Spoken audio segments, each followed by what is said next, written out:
Israel wish it was the 6th of October now. We didn't want this war. We were forced into this war, not just by Hamas, by 7 entities from Iran, from Hezbollah, from Syria, from Iraq, from Yemen. Hey guys, Dovid Konikov here, coming at you from somewhere in New York State. I want you to watch this clip of Israeli politicians. They're getting confronted by Channel 4.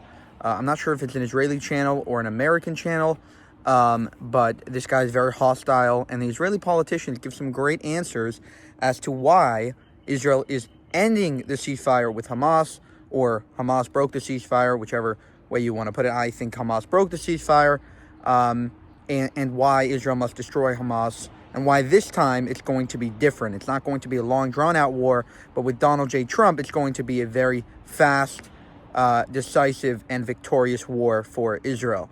Check out this clip. Israel's basically ripped up the ceasefire agreement that was signed, that was put forward by the Americans. That envisaged going forward to the second phase of the ceasefire, negotiating a permanent end to the war. What have we been doing for the last 3 weeks? Well, not negotiating. Hold on. We were meant to start a long time ago, and the Israeli team never went out. Absolutely no. The fact is that this government has never wanted to reach an end to the war, went isn't to it? Washington to sit with Witkoff and with Trump to build a framework that will actually talk about what Israel needs are.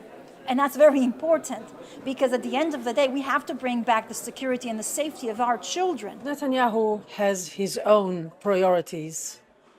It looks as if the hostages are not the top of his priorities. And this is why things are not being done the way the majority of Israelis would have wanted it to be done. Most of the hostage families are against resuming the war. Most of the Israeli public is against resuming the war.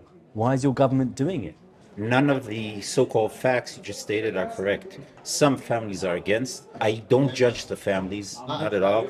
We have been trying for the past 3 weeks to have a sort of negotiation with Hamas.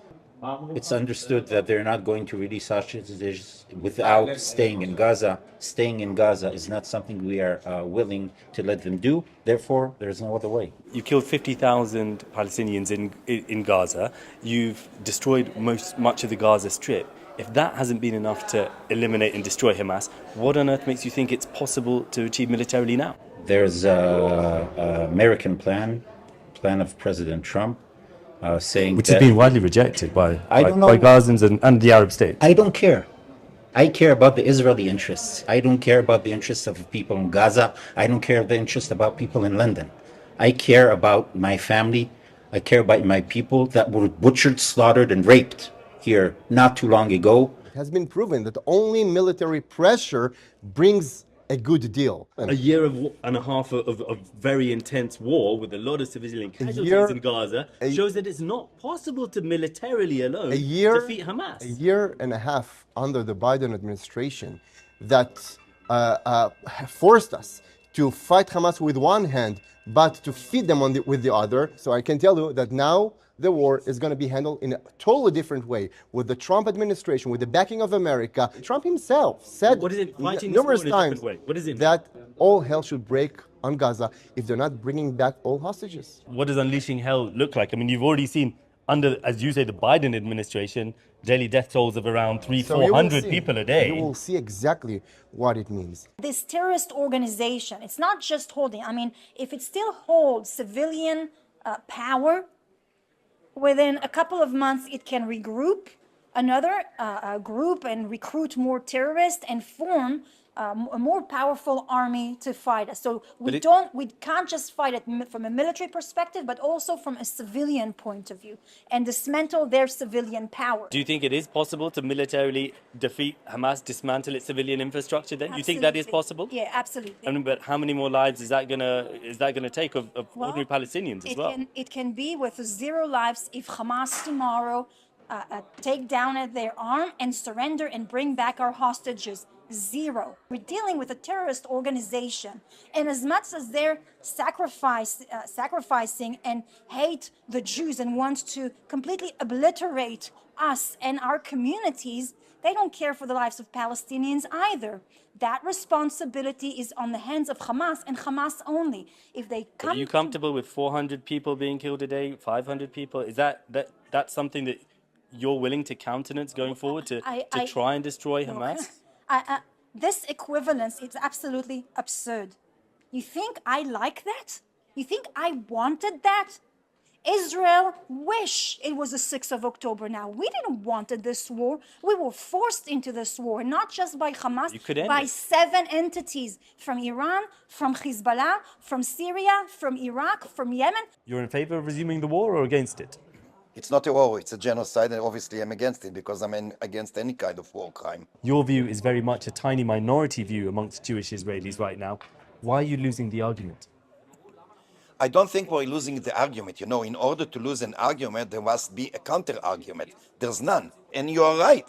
It seems to be the majority, at least in the Knesset. I'm not so sure anymore about the streets. If you listen carefully to what I've been saying, you can see that there's no argument there. Only incitement, revenge, sentiments, hatred, fear.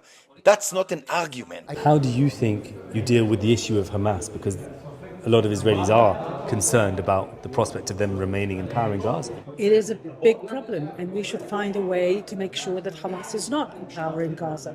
Right now, we should bring back the hostages, and it includes ending the war, and we must work with the international community and with all the partners that we have in order to find a way to oust Hamas from Gaza. Palestinians, Hamas. This must be done, but the priority now must be hostages first. We're not going to leave our sons and grandchildren to deal with their sons and grandchildren. We're going to end this now. How? How are you going to end We're it? going to conquer Gaza. You're not good. We're going to conquer Gaza, and we're going to work together with our American allies in starting the Trump plan for Ethnic cleansing. That's But not a lot of ethnic people cleansing. would say. A lot of people would say, I don't care about what a lot of people would say. I care about what we say. I care about our interests. I know that today, in Western culture, people don't want to win. They think that if they'll pay the bully, he will leave us alone. Well, I have news for you. This bully is not going to leave us alone. He's here, and he's here to stay, and he will do everything he can to destroy Israel. We will not allow that to happen.